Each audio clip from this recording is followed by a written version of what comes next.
Hi everyone, my name is Matthew Perry.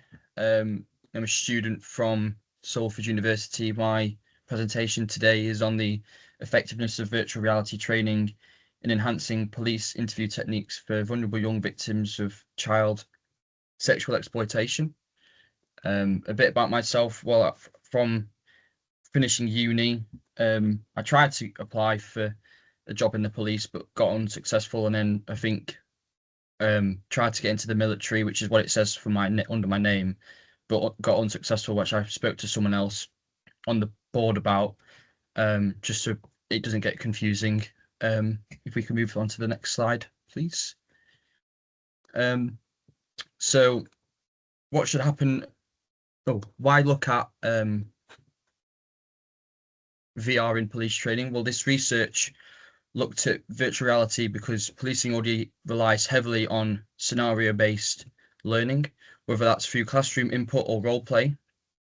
This dissertation focused on high-risk interviews with vulnerable young people, where officers are dealing with emotion, uncertainty, and sometimes a lot of pressure, which can often all happen at once. VR was examined to see whether immersive environments better prepare officers for that reality and how it compares with methods already used in policing, whether that's traditional sitting in a classroom or I think they're all via role play as well. The research also considered cultural competence, inclusive practice, and officer concerns around realism, well-being, and ethics, because those are the issues officers raise when VR is discussed. Next slide, please. So the research focus was guided by three core questions. First, does VR actually improve police interviewing skills with vulnerable young people? Secondly, how does it compare to existing methods like classroom learning and role play? And finally, what risks and safeguards matter when vulnerable people are represented in training scenarios?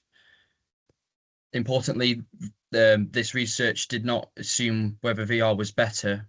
It tested whether it could add value to the methods already used and where caution is needed. Next slide, please.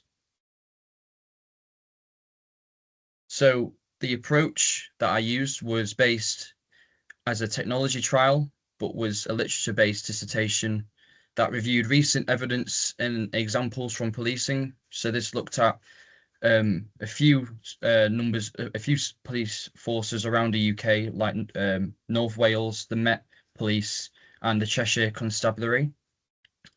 Whilst doing this dissertation, because virtual reality is quite new to policing, it was only used in a small number of forces in the UK. So I broadened my research to international.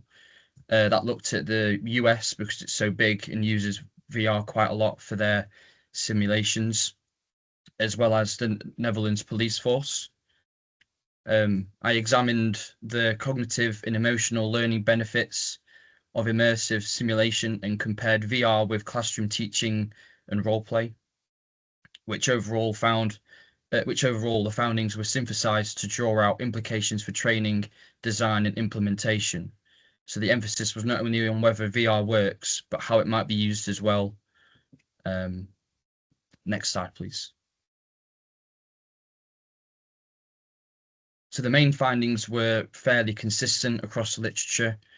VR allows realistic, emotionally engaging practice in a way that's difficult to replicate consistently through roleplay.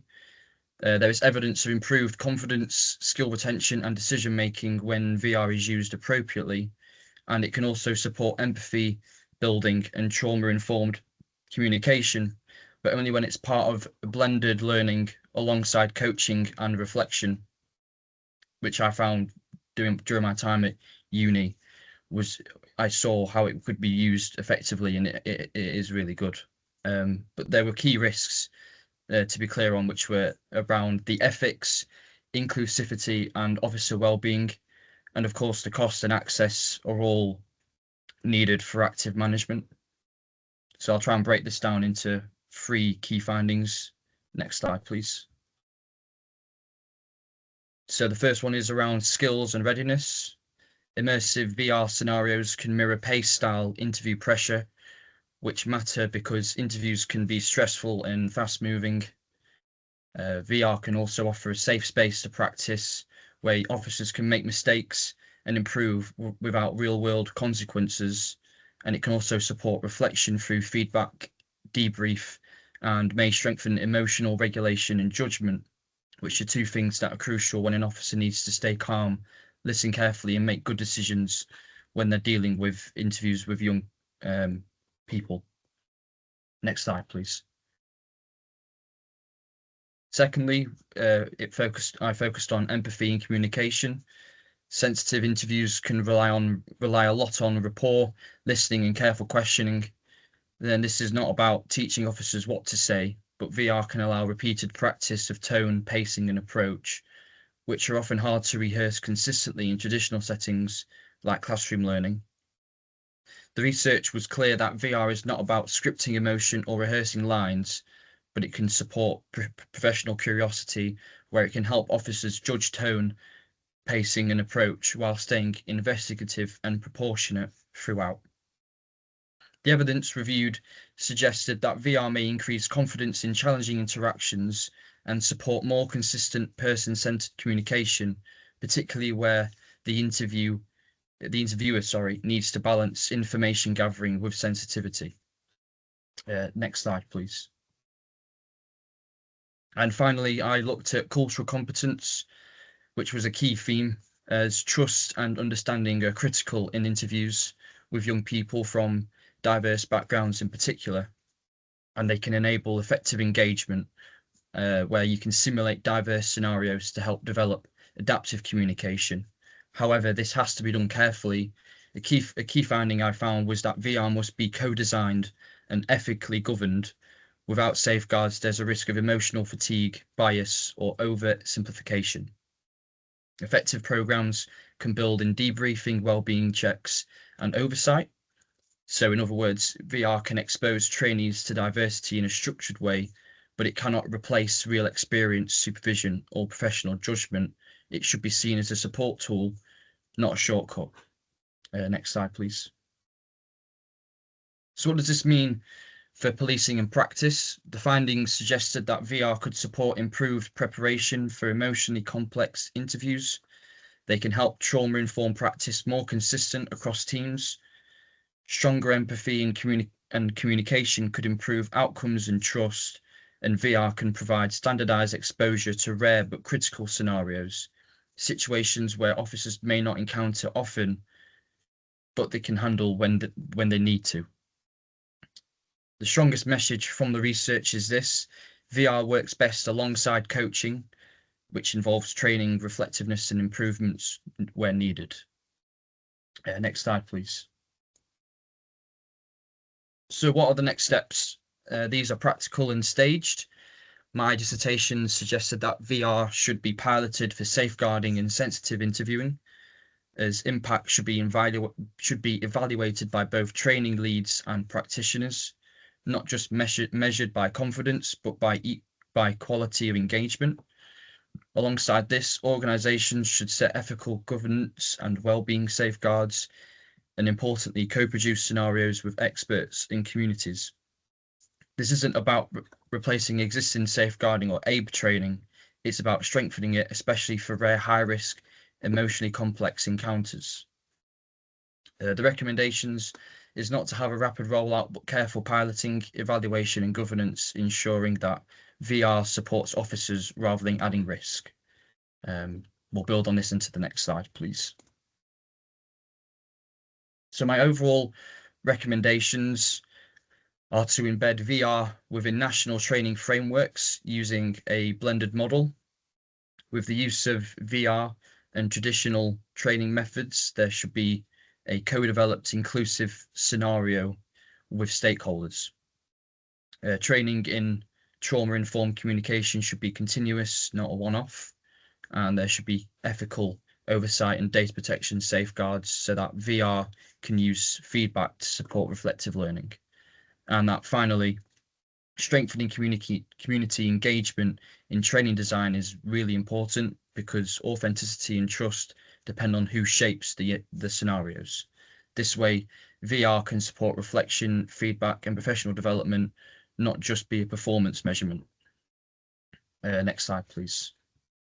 And to finish it all off, what research still needs to be done? Well, because my dissertation at the time was fairly new in this area, there weren't a lot of kind of examples of what could also be done. So I had to kind of find these myself from my research. There are some very clear gaps which were highlighted throughout, mainly that longitudinal studies. So whether that's over 5 years or more years, because it's only been seen through 5 or 6 police forces, and that's also including internationally. I think it could be a real big benefit for police forces, especially ones that are still are using it now, for examples, to be used in other forces. These can lead to sustained behaviour changes in real policing, which was seen through these forces, with a lot of complaints from the victims and the families feeling that officers weren't treating them as they should be done. And with the VR in these forces, like the Met and Cheshire, it found a very big difference, with especially Cheshire using 1,200 officers. They found a big change in how they would question victims. We also need to understand well-being impacts of repeated exposure to emotionally intense training and identify the best design features for cultural competence without introducing bias. And another key question is who benefits most and what alternatives can be used to support others.